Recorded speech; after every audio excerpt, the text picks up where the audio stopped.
नमस्कार व्यूअर्स, मैं हूं अमीश देवगन। आप देख रहे हैं देश का सबसे प्रतिष्ठित business channel CNBC. And tonight on CNBC we will talk about Gen Z. यानी आज सीएनबीसी पे हम जेन जी की बात करेंगे। तो स्वागत है आपका, अभिनंदन है आपका आज के बड़े पब्लिक डिबेट शो में, या फिर मैं ये कहूं मेरे युवा मित्रों के बीच, मेरे यंग फ्रेंड्स के बीच जेन जी की इस बड़ी डिबेट में आपका अभिनंदन है। तालियों की गड़गड़ाहट बता रही है कि आज का कार्यक्रम कैसा होगा।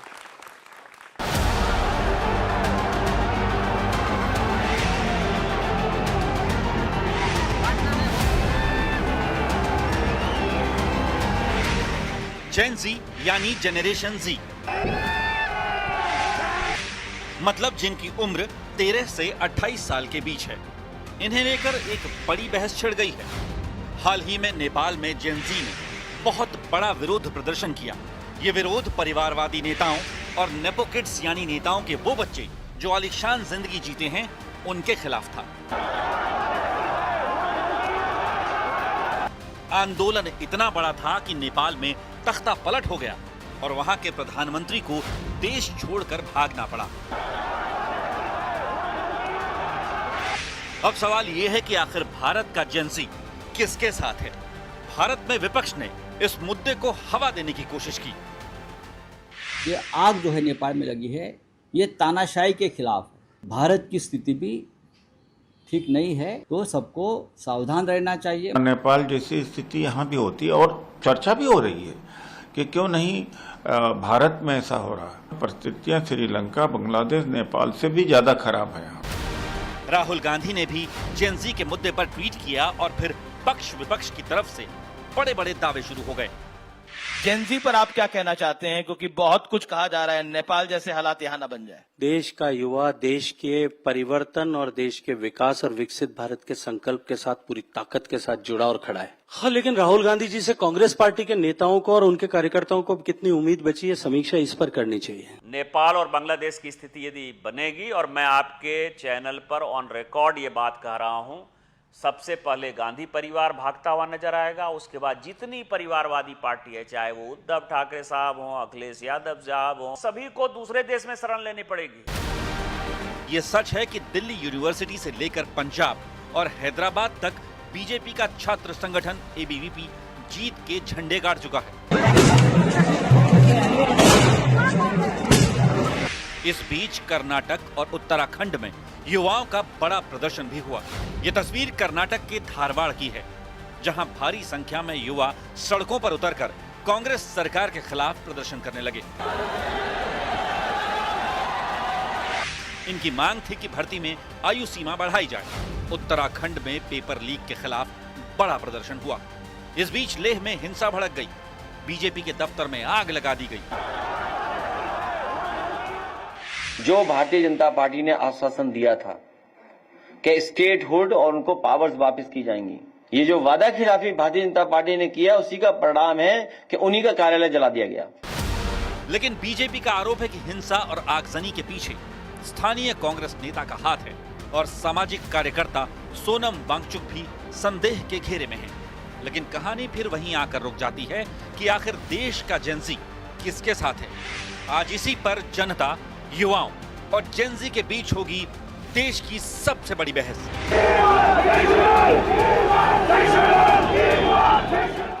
तो जनता जनार्दन के बीच इस सबसे बड़ी चर्चा में आपका अभिनंदन है। आइए आपको मैं लाते हैं आप आज के मेहमानों से। मेरे साथ बड़ी संख्या में जेन जी हैं। गौरव भाटिया, भारतीय जनता पार्टी के नेता, प्रवक्ता, वरिष्ठ वकील। डॉक्टर अनुराग भदौरिया, समाजवादी पार्टी के प्रवक्ता, नेता। विवेक श्रीवास्तव, सीनियर लीडर लेफ्ट के। रोहित सिंह, युवा चेतना मंच के, अभिनंदन है। सतीश के सिंह मेरे साथ, वरिष्ठ पत्रकार। विवेक श्रीवास्तव, आप तमाम लोगों का एक बार फिर अभिनंदन है। मेरे साथ जेन जी तो यहां है ही, मेरे साथ दिल्ली यूनिवर्सिटी की जानी मानी प्रोफेसर दीप्ति तनेजा हैं, वैभव पांडे हैं, सोशल मीडिया इन्फ्लुएंसर हैं, यूट्यूबर हैं, सैयद जवाद जी हैं, उनका अभिनंदन है, ये भी जेन जी हैं। मेरे साथ प्रियंका राणा है, उनका भी अभिनंदन है, राजनीतिक विश्लेषक है। आप तमाम लोगों का स्वागत है। बहस का एजेंडा आइए तय कर लेते हैं। युवाओं से किस पार्टी का बेहतर कनेक्ट है। पहला एजेंडा भविष्य की राजनीति का एजेंडा जेनजी के हाथ में है क्या, और चुनाव में हारे तो क्या विपक्ष अब अराजकता वाली सियासत के सहारे चल बैठा है, जो कि राहुल गांधी ने लिखा एक अंतरराष्ट्रीय अखबार के अंदर। सबसे पहले इस चर्चा की शुरुआत गौरव भाटिया आपसे करते हैं और 50 सेकंड का वक्त देते हैं। देश का जेनजी किसके साथ, इस टॉपिक के पे आप कहां खड़े हैं? हम तो वहां खड़े हैं जहां युवा और जेनजी खड़े हैं, और इसीलिए तो इतनी मजबूती से खड़े हैं और इनकी शान में अर्ज करते हैं, हम वो दरिया हैं जिसे अपना हुनर मालूम है, हम जिस तरफ चल देंगे रास्ते बन जाएंगे। ये हैं हमारे युवा। जी जी जी।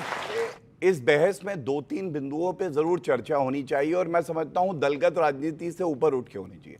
सबसे पहला, हमें ये जानने की आवश्यकता है क्यों हमारा भारत देश महान है।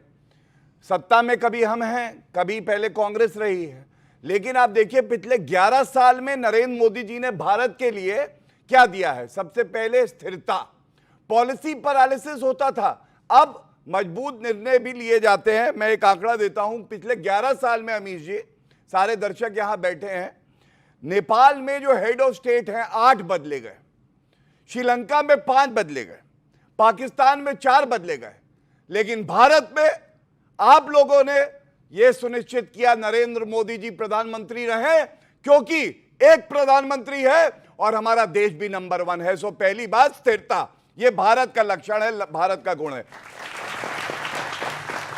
दूसरी बात जो बहुत अहम है, सतीश जी यहां पे हैं, निष्पक्ष तौर से अपनी बात रखते हैं, मैं ये जरूर रखना चाहूंगा, विवेक भाई भी मेरी तरफ देख के मुस्कुरा रहे हैं। देखिए हमें समझना क्या है, इस लोकतंत्र में कभी हार होगी कभी जीत होगी, लेकिन अगर आप ये सोचते कि लोकतंत्र को खत्म कर देंगे और जो नेपाल में हो रहा है वो भारत में कैसे हो, जैसे बांग्लादेश में सत्ता पलट हुआ था यहां पलट देंगे, क्योंकि जनता तो आशीर्वाद दे नहीं रही। तो मैं एक बात डंके की चोट पे कहता हूं, भारत की जनता हमेशा से संविधान में, यहां की लोकतंत्र प्रणाली में और जो यहां इंस्टीट्यूशन है उस पर विश्वास करती है। आप एड़ी चोटी का जोर लगा लीजिए, कभी भी ये हमारी जनता संविधान के खिलाफ नहीं जाएगी, नहीं जाएगी, नहीं जाएगी। जी देखिए, अब से कुछ देर पहले लेह पुलिस ने सोनम वांगचुक को गिरफ्तार कर लिया है। ये बड़ी डेवलपमेंट है, ये बड़ी खबर है, और क्योंकि उनपे बहुत सारी भड़काने का आरोप था इसलिए अरेस्ट किया गया है। एक बात बताइए, कांग्रेस का पार्षद लेह में एक डंडा लेके घूम रहा है और उस पर बड़े सारे आरोप लगे और बीजेपी का दफ्तर फूंक दिया, तो आपको लग रहा है कि देश का जेनजी अराजकता चाहता है? अगर ऐसा चाहता तो दिल्ली यूनिवर्सिटी में एबीवीपी कैसे जीतती? आपका क्या हाल हुआ है दिल्ली यूनिवर्सिटी के अंदर, बताइएगा। पॉइंट नंबर 2 सुनने पड़ेगा, हैदराबाद यूनिवर्सिटी में दिल्ली एबीवीपी कैसे जीतती, पंजाब यूनिवर्सिटी में कैसे जीती? यही रोना है कैसे जीते, और एबीवीपी जेनजी नहीं है। आपका रोना हर चीज का है, एबीवीपी जेनजी नहीं है। गौरव भाई ने बोला, अरे पब्लिक तो जेनजी है। आप सुन लीजिए ना, इन्होंने बोला, गौरव भाई ने बोला 11 साल से हमारा एक ही प्रधानमंत्री है। हम कह रहे हैं सर यही तो दुखड़ा है कि सत्ता नहीं छोड़ रहे हो, चुपके हुए हो। हम कह रहे हैं वोट छोड़ गद्दी छोड़, लेकिन आप कह रहे हो हम चुपके रहेंगे, हम फेविकॉल लगा के बैठेंगे, हम नहीं हटेंगे। दूसरी बात बताओ, तुम में से कितने बच्चे हो जो इलेक्शन लड़ सकते हो, जिसके पास पैसा है? और आज 11 साल मोदी साहब का शासनकाल, गौरव भाई ने बोला, बताओ बच्चों कितने बच्चे हो जिनकी जेब में पैसा है एमएलए या एमपी का इलेक्शन लड़ने का? किसी के पास नहीं है। यहां बैठे हुए बच्चों में से किसी के पास भी नहीं है। आपको सिर्फ आकर के वोट दीजिए, बरगलाएंगे, कभी एबीवीपी कभी बीजेपी, ये हाल हो रहा है जेनजी का। तो अगर आप जनरेशन जी हैं तो खड़े होइए, वायलेंस मत करिए, लेकिन सत्ता परिवर्तन जरूर करिए। सोनम वांगचुक को पकड़ा गया, एक्टिविस्ट को पकड़ा है, गलत है। दिल्ली यूनिवर्सिटी में जेनजी है कि नहीं है? गौरव भाटिया जी को पोजीशन दी जाए। जेनजी है ना? बिल्कुल जेनजी है। और ये कहना कि एबीवीपी जेनजी नहीं है, तो फिर भैया कौन है Gen Z? ABVP is the student wing of BJP.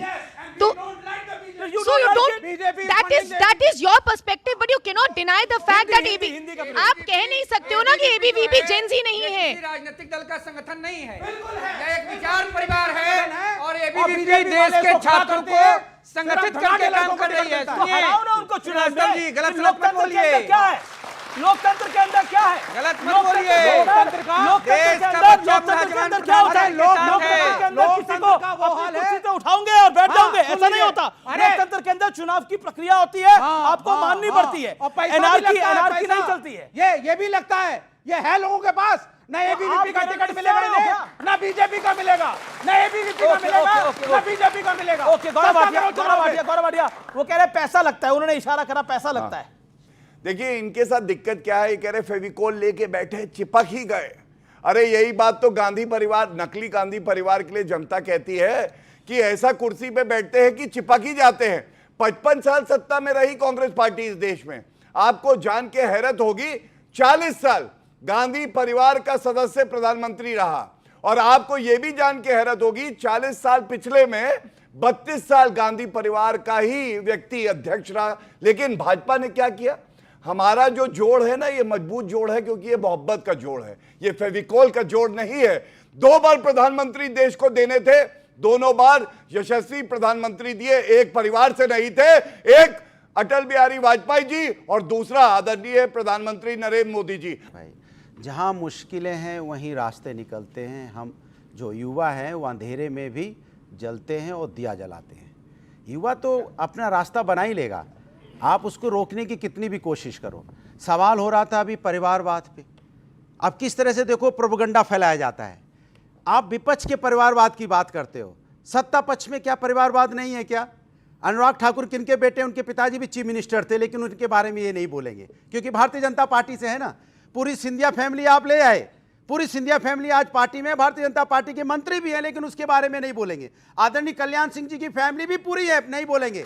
और सुनिए मजेदार बात, उससे भी मजेदार बात सुनिए, जब इनसे हम सवाल पूछेंगे कि युवाओं को मौका क्यों नहीं देते हो, आप रीजनल पार्टी को बोलते हो कि ये परिवारवादी पार्टी है, तो मैं इनसे पूछना चाहता हूं, रीजनल पार्टी तो एनसीपी भी है जिसके साथ आप सत्ता बनाए बैठे हो, रीजनल पार्टी तो शिवसेना है जिनके साथ सत्ता में भागीदार हो, रीजनल पार्टी तो टीडीपी है जिसके साथ आप सत्ता में हो। आपसे पूछना चाहता हूं, लगातार आप अगर उत्तर प्रदेश में आ जाओ, आपको कोई युवा ही नहीं मिला था, आपको कोई युवा दिखाई नहीं पड़ा, तब आप अपना दल के साथ गठबंधन करके सरकार चला रहे हो, फिर आप राजभर पार्टी के साथ मिलकर सरकार चला रहे हो, निषाद पार्टी के साथ मिलकर सरकार चला रहे हो, उसमें आपको परिवारवाद नहीं दिखता। लेकिन अगर किसी दूसरे के परिवार से कोई आ जाता है तो परिवारवाद परिवारवाद परिवारवाद परिवारवाद। अरे परिवारवाद होना कौन सा गुनाह है भाई? कोई किसी का बेटा है, कोई किसी का भतीजा है, कोई किसी का चाचा है, मौसा है, नाना है, फख्र से कहते हैं ये हिंदुस्तान है परिवार। अगर है तो मुझे फख्र है कि मेरा परिवार है। परिवार होना कौन सा गुनाह है? दूसरी बात, परिवार नहीं चुनता, लोकतंत्र में जनता चुनती है। देखिए सबसे पहले जब चर्चा किससे हो रही है वो ध्यान में रखते हुए चर्चा करनी चाहिए। आप बहुत अच्छा आर्गुमेंट भी दे देंगे, अगर समझ ही नहीं आएगा अगले को तो वो कुछ भी बोलता रहेगा, यही इनका हाल है। मैं आपको बताता हूं क्यों। सबसे पहले बात हो रही है संविधान में सबसे बड़ा पद क्या है? एग्जीक्यूटिव, प्रधानमंत्री, राष्ट्रपति। क्या भाजपा में एक परिवार का सदस्य ही प्रधानमंत्री बार बार बना है? नहीं, अब बीच में एक परिवार, बीच में नहीं, ये इनकी आदत है, गलत बात। इसीलिए इनको जनता जनरेटर बुलाती है। अब आप सुनिए, जनता क्या बोलती है वो मत पूछो, अपने बारे में पूछोगे तो जनता बता देगी कि भैया जब डिबेट करने आते हो तो कपड़े भी पहन के आने होते हैं, तब जनता बता देगी। जनता को मत पूछो जनता हमारे बारे में क्या बोलती है, अपने बारे में। ठीक है, मेरा निवेदन है टॉपिक पर है, बड़ा विषय है, कोई नहीं, ये टॉपिक है, पैंट डाल के आए, कोई कपड़े डाल के, ये टॉपिक है आज का। बताइए, सबने कपड़े डाले हैं, आपने कपड़े डाले हैं ना, आप सबने कपड़े डाले हुए हैं, दिख ही रहे हैं। फिर ये टॉपिक है, कपड़े डाल के आए, कपड़े डाल के आए, कपड़े की दुकान पे पहले काम करते थे क्या? देख लो भैया, मैं पहना हूं पैंट। अरे सबको दिख रहा है, आप कह रहा हूं, ये क्या? मैं नहीं जानता कौन पहना है नहीं पहना, मैं तो पहन के आया हूं। मैं अपना बात बता रहा हूं। आप कपड़े की दुकान में पहले काम करते थे क्या? बार बार अपने कपड़े दिखाने लगते हैं, बार बार। आपको ऐसे लोग भी मिलेंगे जो कपड़े पहन के भी नंगे हैं, वो यहीं पे खड़े हुए हैं, तभी उन्हें दिखाना पड़ता है, तभी दिखाना पड़ता है कपड़े पहन के आए। अरे सबको पता है सब कपड़े पहने। पहली बार पता चला कि कपड़ा पहना हो कि आदमी बिना कपड़े में देख लेता है कोई। होते हैं कई ऐसे कपड़े के जो पहन के बैठा। अरे एक सेकंड भाई, प्लीज ये बरनौल दे दूं, जला हुआ है बेचारा, दे देता हूं। सुनिए, चलिए थोड़ा सीरियस डिबेट है, आज का टॉपिक है उस पे आते हैं। जेन जी का बहुत मर्यादा रखते हुए दो मेहमान बोले नहीं, मैं अपनी बात कहूंगा। मैं आपको बताता हूं क्या होता है। भारतीय जनता पार्टी ने यह स्थापित किया कि मेरिट ऊपर है, उपनाम और वंशवाद से यह देश नहीं चलेगा। और क्यों कहता हूं? अखिलेश यादव सबसे बड़े नेता है ना सपा के, उनको विरासत में गद्दी दी मुलायम सिंह यादव जी ने। 2017 के बाद क्या हुआ? वो दोबारा मुख्यमंत्री नहीं बने। क्यों नहीं बने? क्योंकि विरासत में गद्दी मिल सकती है, बुद्धि नहीं मिल सकती है, और हार गए। और सुनिए, अब जवाब दे दो। अभी दीजिएगा, इतनी जल्दी क्या है? अब मैं आपको दूसरा उदाहरण देता हूं। प्रधानमंत्री जी हमारे देश का गौरव इसलिए नहीं है, वो किस परिवार में पैदा हुए, उनके पिताजी क्या हैं। वो व्यक्ति जमीन से मेहनत करके उठा और आज सबसे बड़े संवैधानिक पद पे आपकी सेवा कर रहा है। 23 साल संवैधानिक पद पे रहा है, आज तक चुनाव नहीं हारे। ये होती है योग्यता की ताकत। देखिए दुख क्या होता है मैं आपको बताता हूं। इन्होंने कहा कोई नहीं मिला, कोई नहीं मिला। अरे राष्ट्रीय अध्यक्ष मुलायम सिंह यादव जी थे, मुख्यमंत्री उनका बेटा अखिलेश यादव था, डेप्यूटी सीएम की तरह शिवपाल यादव काम कर रहे थे, रामगोपाल यादव जनरल सेक्रेटरी थे, अक्षय यादव एमपी थे, डिंपल यादव भाभी जी एमपी थी। क्या जनता नहीं पूछेगी मेरा नंबर कब आएगा? साडा हक इत्थे रख। ओके सतीश के सिंह, सतीश हाँ ठीक है फिर सतीश के सिंह। 5 सेकंड मैं सीधा सा सवाल पूछना चाहता हूं। बार बार भारतीय जनता पार्टी देश के प्रधानमंत्री मोदी जी को क्यों चुनती है? क्यों जवाब क्यों बीजेपी इसलिए चुनती है क्योंकि बीजेपी जनता चुनती है, प्रधानमंत्री बीजेपी नहीं चुनती। नेता अभी आप सुनिए, प्रधानमंत्री कौन चुनता है? अरे जनता। आपने देखिए इस बार आपने वोट डाला, वही जवाब प्रधानमंत्री चुना। अरे वही जवाब दे रहा हूं, वही जनता चुनती है ना, क्योंकि ये जानते हैं कि प्रधानमंत्री जी की पॉपुलैरिटी है, नरेंद्र मोदी जी की, उनको हमें पीएम का कैंडिडेट बनाना है। इसी तरह समाजवादी पार्टी में आदरणीय अखिलेश यादव जी के नाम पे वोट मिलता है तो क्यों नहीं चुनेंगे? अगर नेताजी के नाम पे वोट मिलता है तो क्यों नहीं चुनेंगे? और जनता चुन रही है, जनता चुन रही है, जनता चुन रही है। जनता अगर प्रधानमंत्री जी को चुन रही है तो नेता वोट अखिलेश यादव जी को भी चुन रही है समाजवादी पार्टी का। मेरे साथ कमाल की बात है, हमारे नेता को जनता उनके नाम पर वोट देती है।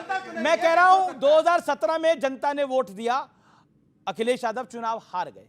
2022 में जनता ने वोट दिया, अखिलेश यादव अपना विधानसभा मतलब इन द सेंस वो एज अ सीएम कैंडिडेट थे, लेकिन वो चुनाव नहीं जीत पाए। योगी आदित्यनाथ जीत गए, यानी जनता ने तो अपना मैंडेट दिया।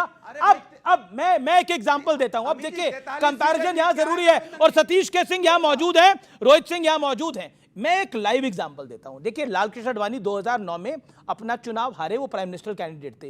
वो 2014 में रिपीट नहीं हुए। आडवाणी को एग्जिट करना पड़ा, बीजेपी के स्ट्रॉन्ग लीडर थे, कद्दावर नेता थे। अटल बिहारी वाजपेयी 2004 का लोकसभा चुनाव हारे, उसके बाद 2009 में अटल बिहारी वाजपेयी रिपीट नहीं हुए। ये एक पॉइंट है जिसको कोई डिनाई नहीं कर सकता। भारतीय जनता पार्टी का धुर विरोधी भी डिनाई नहीं कर पाएगा। This is a hard fact, और बीजेपी इसको इंश्योर करती है। मेरा फिर यही हम्बल पॉइंट है कि हम आज टॉपिक पर हैं, बहुत महत्वपूर्ण टॉपिक है। जेनजी से ये एंगेज करने का बहुत इंपॉर्टेंट दिन है। रोहित सिंह देन सतीश के Singh. Rohit Singh, what do you think, क्या आपको लगता है देश का जेनजी किसके साथ है? आप युवा चेतना मंच चलाते हैं, जो युवाओं का ही मंच है। देखिए उम्र पर बेफिजूल की बात यहां हो रही थी।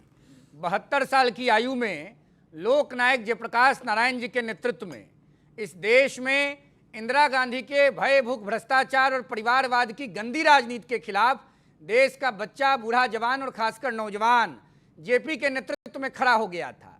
उस समय जेपी की आयु 72 साल थी, 72।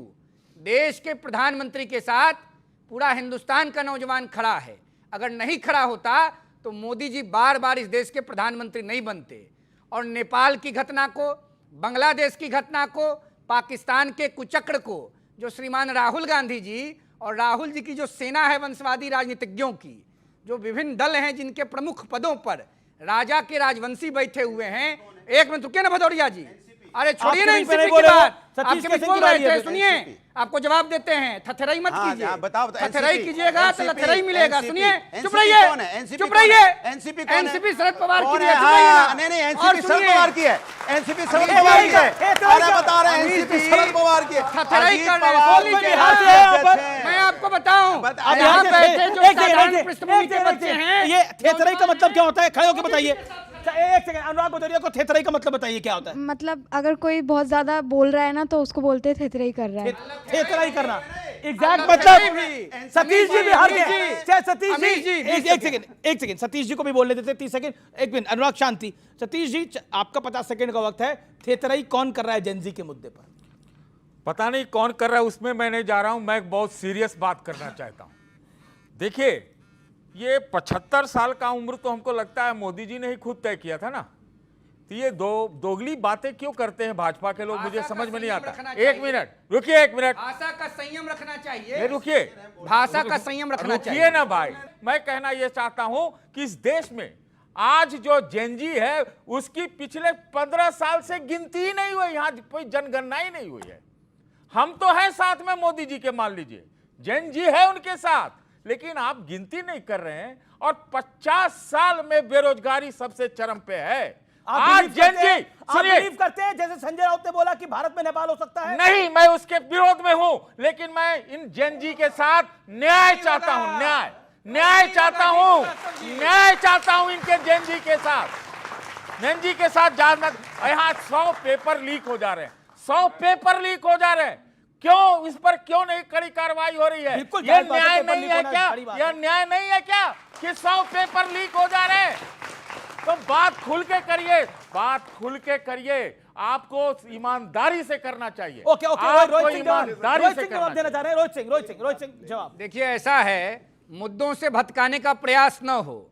लद्दाख में जो घटना घटित हुई वो राहुल गांधी और अरविंद केजरीवाल जैसे कुकर्मी राजनेताओं के अखिलेश यादव प्रयास का समर्थन कर देन रहे है। हैं। क्या अखिलेश यादव भी समर्थन कर रहे हैं? अरे अखिलेश जी काहे नहीं समर्थन देंगे? एक सेकंड, अनुराग अपने अखिलेश टर्न जी पे। खुद राजकुमार हैं। देश का जितना राजकुमार है, चाहे वो राहुल गांधी हो, तेजस्वी यादव हो, अखिलेश यादव हो, स्टालिन हो, उमर अब्दुल्ला हो, मुफ्ती साहब की बेटी हो, सब लोग एक हो गया है। और इस देश के जो साधारण सूत पुत्र हैं, ये सब प्रधानमंत्री के साथ खड़े हैं। ओके, मैं अब वैभव के बाद आता हूं। अब आपकी अपनी बात रखना चाहते हैं।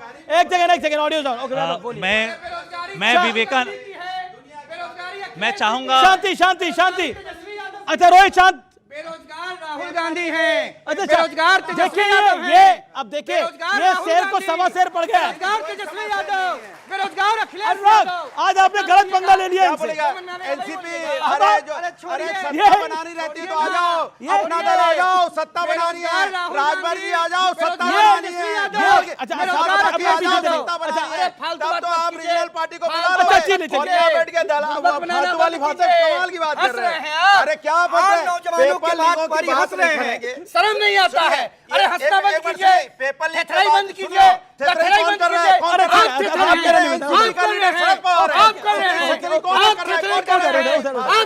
रहे हैं, जवाब देना नहीं है। एक सेकंड, जवाब बात पूछ रहा है। आपके चाह रहे मैं प्रोग्राम को रोकूं? नहीं, मैं रोकना नहीं चाह रहा, इसलिए मैं बोला। वैभव पांडे, ओके, हमारे साथ एक जाने माने इंस्टाग्रामर है, सोशल मीडिया में बहुत हिट है, वैभव पांडे, उनके पास चलते हैं। वैभव, क्या कहना चाहते हैं? एक तो जेनजी के बारे में आप क्या सोचते हैं? What is your view? मैं चाहता हूं कि मैं स्वामी विवेकानंद जी का नाम यहां पे इन्वोक करूं। उन्होंने ये कहा था कि जो युवा है वो वायु है, और इस वायु का प्रयोग हम देश के फायदे के लिए करते हैं, नुकसान के लिए करते हैं, वो देखने वाली बात है। इस पर मैंने कुछ लिखा है, आपके दर्शकों को सुनाता हूं। कभी नेपाल, कभी लंका, तो कभी पाकिस्तान जलता है मेरे भारत में, लेकिन विकास का काम चलता है। कहीं करप्शन, कहीं सोशल मीडिया पर बवाल चलता है, लेकिन मेरे भारत के युवाओं की आंखों में स्टार्टअप का ख्वाब पलता है। कहीं का युवा आगजनी तो कहीं का युवा आतंक को चुनता है, लेकिन मेरे भारत का युवा किताब को तलवार से ऊपर रखता है। ऐसे ही नहीं, आज का भारत दिन दुगनी रात चौगनी तरक्की करता है। एक बात और कहना चाहूंगा, क्योंकि हमारे साथ सच में जेनजी बैठे हैं। अमित जी, एक बहुत बड़ी बात कही जाती है, आजादी के नारे लगाए जाते हैं भारत के विरोध में। मैं इसको भारत के पक्ष में लगाऊंगा। लगाइए। हम क्या चाहते? पब्लिक मेरा साथ देगी। हम क्या चाहते? आजादी। हम लेके रहेंगे आजादी, आतंकवाद से, राष्ट्र विरोध से, छोटे सपनों से, चंद्रशेखर का भारत बनाने के लिए नहीं, और परिवारवाद से, सोने की चिड़िया के पंख को आजादी। ये है आजादी। ओके, ये जेनजी की आवाज है, ये देश का जेनजी बोल रहा है, और ये सुनना चाहिए सबको। मैं ऑडियंस के पास भी आऊंगा। अब मैं आपके पास आता हूं, बोलिए, आप क्या कहना चाहते हैं? खड़े होकर बोलिए। जी, मेरा गौरव भाटिया साहब मौजूदा सरकार में हैं, तो इधर उधर आपका की ना पॉइंट बात क्या है जेनजी पे? ये बता के काफिला क्यों लूटा। बहुत भयावह स्थिति बनी हुई है। जो लद्दाख के अंदर आप देख रहे हैं, वो स्थिति उत्पन्न करने की पूरी जिम्मेदारी केंद्र सरकार की है। और इससे पहले यही जेनजी सोनम वांगचुक को अरेस्ट कर लिया है, नहीं, जो मास्टरमाइंड था इसका। नहीं, मास्टरमाइंड पहले वो मास्टर स्ट्रोक बता रहे थे जब धारा 370 इस सरकार ने हटाई थी, और वो खुशियां मना रहे थे। अब वो पाकिस्तान हो क्या है? नहीं, अंदर अब पाकिस्तान तो हो करके बहुत से लोग आ चुके हैं। पाकिस्तान हो क्या है फरवरी में? आज जो स्थिति बनी हुई है बहुत भयावह है, और उसका एक उदाहरण आप मणिपुर के अंदर देख रहे थे। उसके बावजूद भी ऑलरेडी आपने सबक नहीं सीखा। मणिपुर जलता रहा, आप खामोश बैठे रहे, और आज जो है जो स्थिति लेह लद्दाख के अंदर हो रही, तब भी तमाशबीन की तरीके से आप तमाशा देख रहे हैं। देश के युवाओं को रोजगार चाहिए। देखिए, सबसे पहले इन्होंने कहा काफिला क्यों लुटा, तो मुझे लगता है 11 साल से भारत से बाहर थे, अभी अभी लौटे हैं। क्योंकि काफिला कब लुटता था मैं याद दिला दूं, 2G में लुट जाता था, CWG में लुट जाता था, जीजा जी में लुट जाता था। अरे इतना लूटा, जनता ने लात मार के हटा दिया, और अब हमारा काफिला बड़ी मजबूती से चल रहा है। और अब देखिए किस तरह से भारत प्रगति कर रहा है।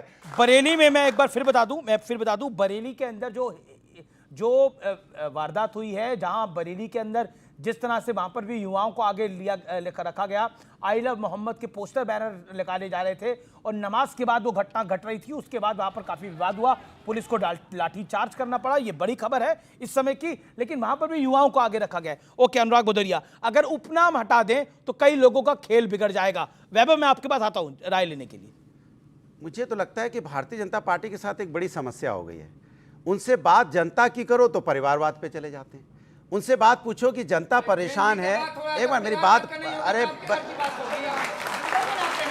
शांति, एकदम ही बौराहा बना रहे हैं सबको, देख लीजिए, एकदम बुड़बक बनाने पर अड़ गए हैं। अखिलेश जी को डिफेंड करने के लिए हरिहर बूसत पहन के इतना बुड़बक बना रहे हैं, लग रहा है कि इनकी दुकानदारी सज जाए। अरे ठीक है, अब पीछे, अब मेरा निवेदन, रोहित जी, अनुराग बोले, परिवारवाद के खिलाफ है।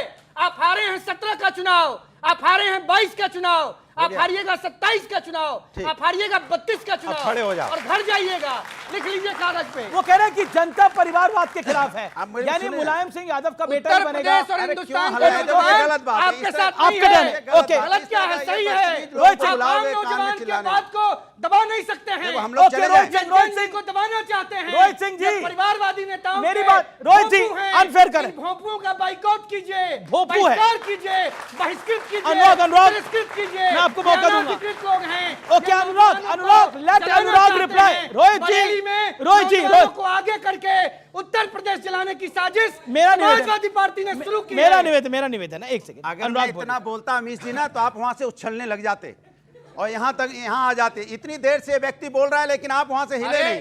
ये देखिए कितनी गलत बात है। देखो, रोहित सिंह, आम नौजवान बोलता है तो ये सामंती शक्तियां उसको दबाना चाहती हैं। रोहित सिंह, अरे आप भी शांत करिए प्रभु। मोदी जी के साथ खड़ा था, अच्छा ठीक है और रहेगा। ओके रोहित सिंह, ये मेरा निवेदन है, अब आप बीच में ना बोले। अब अनुराग आप बोलिए प्लीज। देखिए जिम्मेदारी तो है नहीं, इसलिए चिल्लाना है। सवाल जिम्मेदारी नहीं है, आपकी जिम्मेदारी है। आप तरफदारी के साथ हैं, हम जिम्मेदारी के साथ हैं। नौजवान लोग ये तरफदार हैं, हम आज आप समझ रहे होंगे बीच में बोलना कितना बुरा लगता है। आप आनंद ले रहे हैं, क्योंकि आप तरफदार हैं, तरफदार हैं, हम जिम्मेदार हैं, और ये जिम्मेदार है मेरा देश के नौजवानों को बर्बाद करने का जिम्मेदार है जी। शांति, क्या करें, अब देखिए इनको बोलने दीजिए, मेरा निवेदन है। अब आप समझ गए होंगे जो आप बाकी लोगों के साथ करते हैं आज आपके साथ हो रहा है। अरे बोलने तो दो। सवाल यह है कि सरकार किसकी है? भारतीय जनता पार्टी की। सरकार में भारतीय जनता पार्टी ज्यादातर राज्यों में है, जिम्मेदारी भारतीय जनता पार्टी की होगी। अगर युवा परेशान है, जेनजी परेशान है, जेनजी को रोजगार नहीं मिल रहा है, उसकी पढ़ाई महंगी हो गई है। IIT की फीस पहले 2013 में 70,000 90,000 हुआ करती थी, अब 2 लाख हो गई है। यूनिवर्सिटी में BSc में 15,000 में एडमिशन होता था, 25,000 में हो रहा है। जेएनजी परेशान है भारतीय जनता पार्टी की सरकार में, और ये बुलाते चमचों को हल्ला मचाने के लिए जाएंगे। हम साथ खड़े हैं, हम साथ खड़े हैं, हम ये करेंगे। ये परिवारवाद है, ये फलानावाद है, ये नाटक करने आयो, नाटक करने आयो। सरकार किसकी है? इधर चम्मच के खिलाफ नौजवान खड़े हो जाओ, देश नहीं बचेगा। आपको भी मजाक कर रहे हैं। अरे एक सेकंड, देख लीजिए, आपका सतीश जी से कुछ सवाल है तो जरूर पूछेगा, बोलिए, खड़े होकर पूछिए। बिल्कुल। नमस्कार पहले आप सभी को, आप सबने अपनी बात बहुत अच्छे से रखी। जो ये सब हो रहा है इलेक्शन पर इलेक्शन, आपने कहा आप ABVP को जेनजी नहीं मानते, दैट इज योर थॉट। बार बार इलेक्शन यूनिवर्सिटीज में which is the real Gen Z, वो अगर ABVP को जितवा रही है, वो कैसे हो रहा है? और एक मिनट सर, एक मिनट बोलने दीजिए, आप लोग ने जब बोला। और अगर हम बाकी देशों में देखें जहां जहां अराजकता फैल रही है, उसके मुद्दे हैं करप्शन, अनएम्प्लॉयमेंट, इन्फ्लेशन। इन तीनों इंडेक्सेस पे हमारी कंट्री जो है वो बहुत अच्छा परफॉर्म कर रही है। ये इंडिया का डेटा नहीं, ये वर्ल्ड ओवर का डेटा है जो आप रिफ्यूट करते हो। आप कहते हो ये मेरा पहली बार बोल रही है। थर्ड लार्जेस्ट शांति नहीं सर, आपको करप्शन हैकल नहीं कोई नहीं बोलेगा बीच में। सर आपको करप्शन का भी जवाब दे देती हूँ। सर करप्शन परसेप्शन इंडेक्स हो गया sir, world corruption perception index India का डेटा नहीं है। 180 कंट्रीज में से 180 कंट्रीज में से भारत अब 96 पे है, जब पहले 130 की श्रृंखला में होता था। ये भारत का इंडेक्स नहीं है। और जेन जी आप दिल्ली यूनिवर्सिटी में पढ़ाती हैं। और जेन जी क्लास में जाती हूं मैं, जब भी जाती हूं, जो इलेक्शन में हमने रिजल्ट्स देखे हैं, जेन जी का केवल इस समय एक सवाल है। आपने पहले बोला कि ईवीएम आप हैक करते हो, उससे आपको नहीं हुआ। आपने वोट चोरी का बोला, उससे आपको कुछ नहीं हुआ। अब आप क्या चाहते हो? अराजकता फैला के इकोनॉमी को ध्वस्त करके जीतोगे तो ये आज की जीत होगी, हमेशा की जीत नहीं होगी। अगर कोई चुनाव सही तरीके से जीत रहा है तो हम और आप कोई नहीं होते इस पर सवाल खड़ा करने वाले, पहली बात। लेकिन अगर वोट चोरी का मुद्दा इस देश में उठता है, उसका बढ़िया से जांच होना जरूरी है। ये है कि नहीं? क्या जेन जी कहेगी कि नहीं होना चाहिए?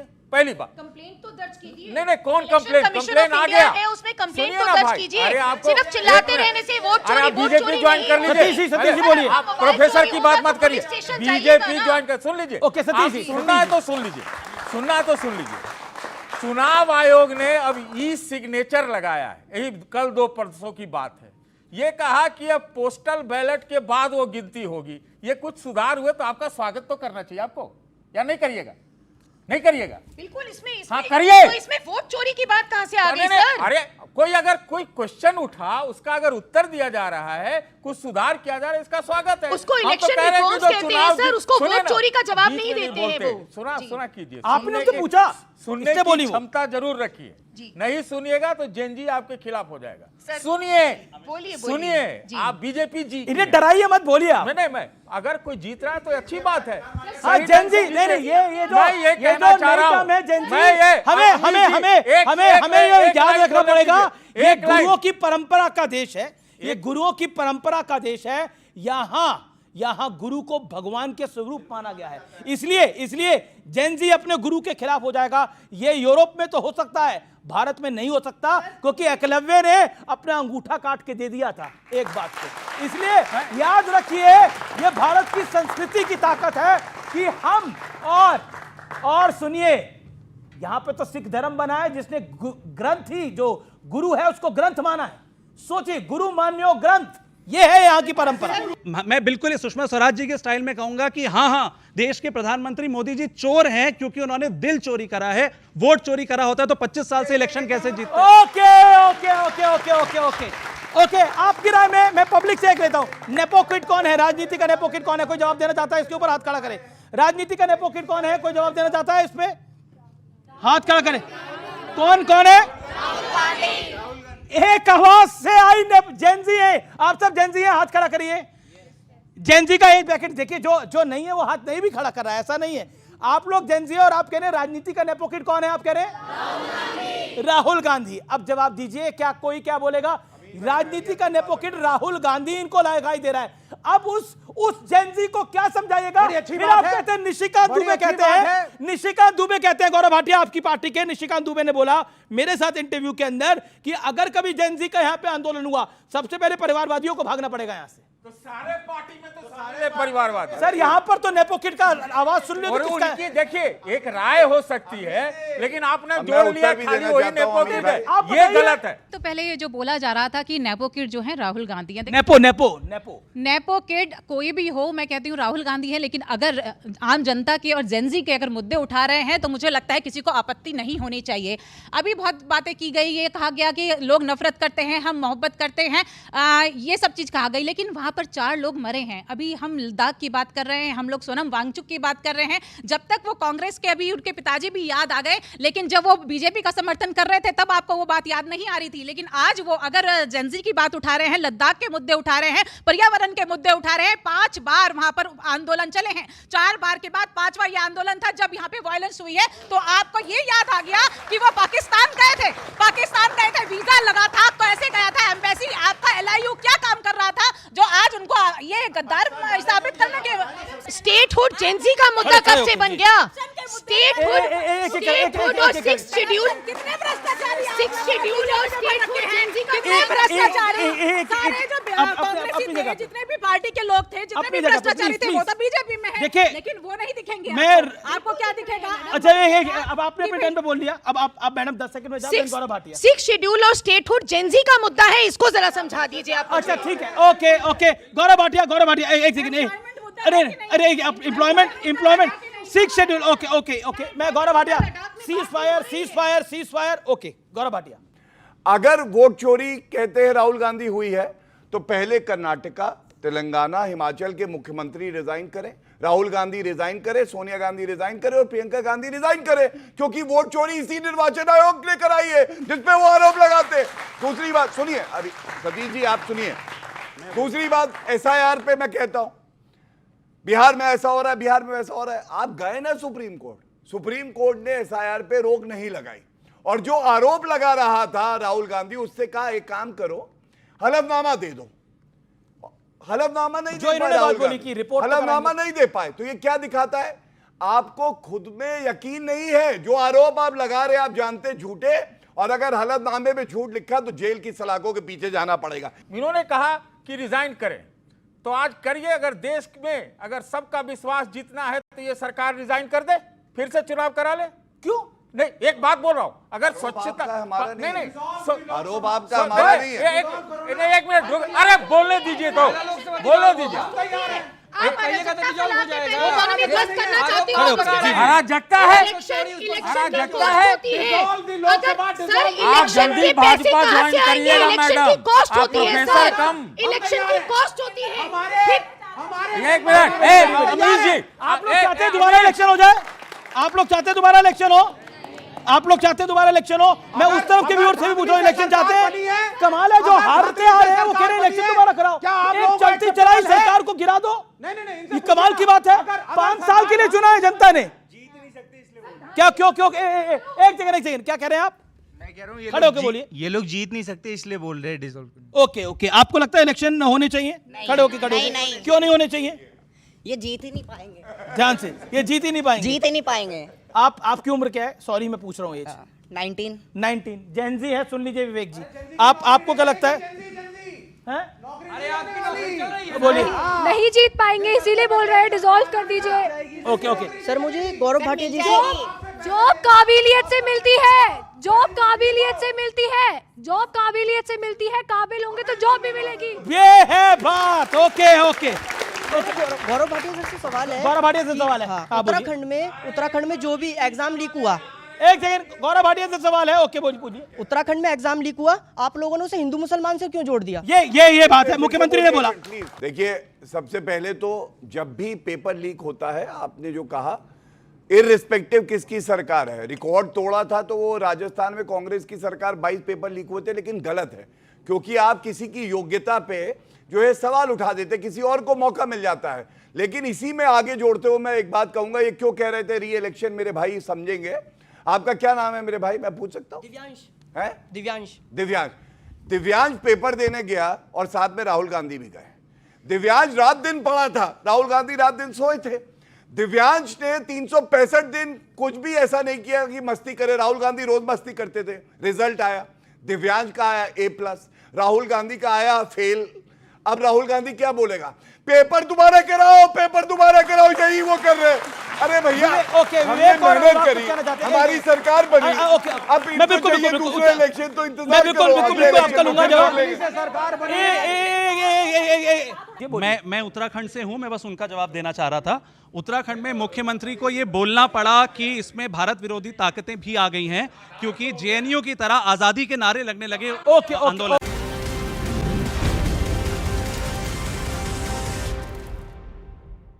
वेलकम बैक व्यूअर्स, आप देख रहे हैं CNBC आवाज। पर टक्कर का आज का मेगा एडिशन। अनुराग गुदरिया, आप भी चाहते हैं कि ऐसे ही लोकसभा डिसॉल्व हो जाए जो विवेक ने बोला है? Do you want that?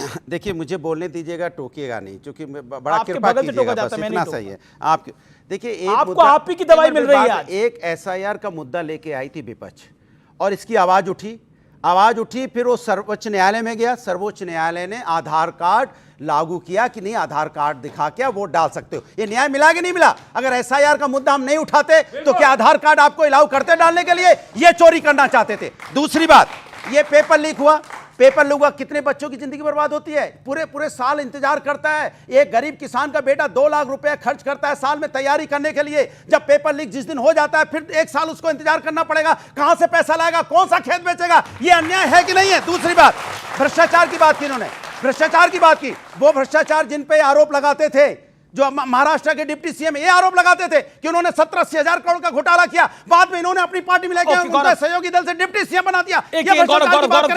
Last बात, ये वो बात करते थे पहलगांव में हमारी 26 बहनों का सिंदूर उजड़ा था, वो दरिंदे आए थे, मार के चले गए, हमारी बहनों का सिंदूर उजड़ गया। ये क्रिकेट खेलने चले गए पाकिस्तान के साथ। सोचो आप, ये क्रिकेट खेलने गए, ये मुझे सिखाने आए नैतिकता का पाठ। वो कह रहे हैं कि आप क्या कर रहे हैं? जवाब सूत समेत अभी वापस दे रहे हैं जी। सबसे पहले तो इन्होंने कहा बहनों का सिंदूर उजड़ गया, बिल्कुल सही बात है, लेकिन ये 56 इंच की छाती और हमारी वीर सेना थी, पाकिस्तान के अंदर घुस के ठोका हमने। हम मनमोहन सिंह जी की सरकार की तरह चुप नहीं रहे। और मेरी बहन के सिंदूर से मुझे एक बात और याद आई, मुजफ्फरनगर दंगे हुए थे, 65 लोग मारे गए थे, 30 बहनों का सिंदूर उजड़ गया था, लेकिन अखिलेश यादव ऋतिक रोशन का डांस कर रहे थे सफाई महोत्सव में। ये सिंदूर की बात करेंगे, आतंकी की बात कर लेते हैं। आतंकियों के, अच्छा आतंकी अखिलेश यादव पूछते थे नाम बताओ, फिरोज, अच्छा वोट बैंक है, मुकदमा वापस करो, ये आतंकी नहीं हो सकता, ये तो मेरा जुड़वा भाई है। ये इलाहाबाद हाईकोर्ट ने खींच के थप्पड़ मारा, आतंकी का धर्म नहीं देखोगे, केस वापस नहीं हुए। लेकिन मैं एक बात अब आज कहूंगा, बीच में नहीं बोले, क्रिकेट मैच क्यों हुआ? इसलिए रोहित भाई जवाब चाहिए, इनको संभालो, क्रिकेट मैच का जवाब चाहिए। इनको जनरेटर को चुप कराओ, बिजली आ रही है फिर भी चल रहा है, क्रिकेट मैच क्यों हुआ? इसका जवाब चाहिए। सिंदूर का जो बदला प्रधानमंत्री जवाब चाहिए।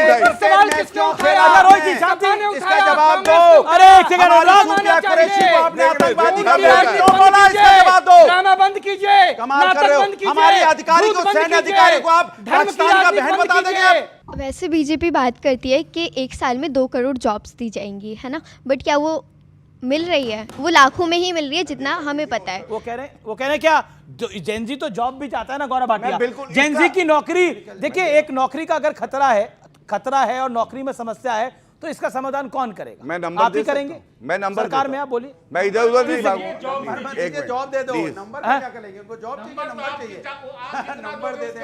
कौन बोल रहा है बताइए? अनुराग, आपको जॉब ये नहीं दे सकते, आपको जॉब ये नहीं दे सकते। ना मैं राहुल गांधी को, ना अखिलेश यादव को, ना तेजस्वी यादव को जॉब दे पाऊंगा, वो इस लायक नहीं है। लेकिन आपकी गारंटी मोदी जी लेते हो, और आंकड़ा क्या है? बीच में ना बोले, आंकड़ा दे रहे हैं ना आप? ये तरीका झूठे आंकड़े पे कौन यकीन करेगा?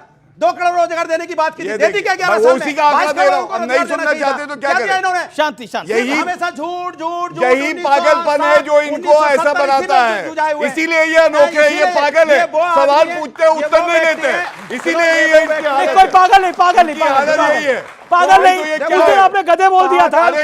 बताइए पागल सुनो, पागल कौन? जो बिना कपड़ा पहने आ जाए वो पागल। गधा कौन? जिसे समझ में नहीं आता हमने क्या पहने। बात तय करो, कौन गधा है, कौन पागल है? पागल गधा कौन होता है? जिसे कपड़े पहनने का ढंग नहीं होता, वो होता है ना पागल गधा। पागल देखा बाजार में, बिना कपड़े पहने चला जाता है पागल। कपड़े की बात कर, क्या हो रहा है? ये क्या हो रहा है? क्या हो रहा है? ये कोई शब्द हुआ पागल? क्या हो रहा है? पागल कोई नहीं, पागल कोई नहीं। कपड़े पहन के नहीं, गलत गलत गलत गलत। हर बात में कपड़े डाले हैं पागल। ये संस्कार है क्या भारतीय जनता पार्टी के बोलने के? हमने तो किसी को व्यक्तिगत हमला नहीं किया। पागल का देखा मतलब क्या होता है? इधर आइए। नहीं क्या नंगे कहाँ कपड़े डाले हुए हैं यार, आप क्या बात कर रहे हैं? और इनका देख लो भी, देखिए देख लो आप, गूगल करके पता चल जाएगा। अरे ठीक है, हाँ नहीं पता नहीं मुझे, पता है नहीं। हाँ ठीक है, अभी बैठिए बैठिए। अभी दिल्ली हाईकोर्ट का ऑर्डर पढ़ा नहीं है, पढ़े लिखे तो है नहीं, इसलिए ऐसे ही कर रहे हैं। कोई बात नहीं, इनसे डील हम ये करेंगे। जेनजी ने 3 बार चुनाव लड़े, तीनों बार जमानत जब्त कर दी, ऐसे नंगे हैं, कपड़े पहन के भी नंगे हैं। बच्चों गूगल करो, गूगल करो, अभी गूगल करो। अरे ठीक है रोहित रोहित रोहित रोहित ये क्या विषय हो रहा है? रोहित बोलेंगे तो पर्दाफाश ऐसा है अमीश जी, गूगल करो, पीछे हो, ये पीछे हो, नहीं, अब हम गूगल करो। ये झूठ बोलना, हर बात पर झूठ बोलना, जमानत अनुराग अनुराग शांति प्लीज। ए अमीश जी, मैं एक बहुत महत्वपूर्ण बात बोल रहा हूँ। जी जी पीछे पीछे। वोट चोरी के ऊपर बड़ा प्रपंच है और बिहार ने नारा दे दिया, सुन लीजिए सब लोग, वोट चोर, बूथ चोर, मुंह चोर, बिहार छोड़। तो फिलहाल टक्कर में आज के लिए इतना ही। आपको यह कार्यक्रम कैसा लगा मुझे जरूर इंस्टाग्राम के जरिए, एक्स के जरिए, फेसबुक के जरिए जरूर बताइएगा। आपको मेरा नमस्कार, गुड नाइट, शुभ रात्रि।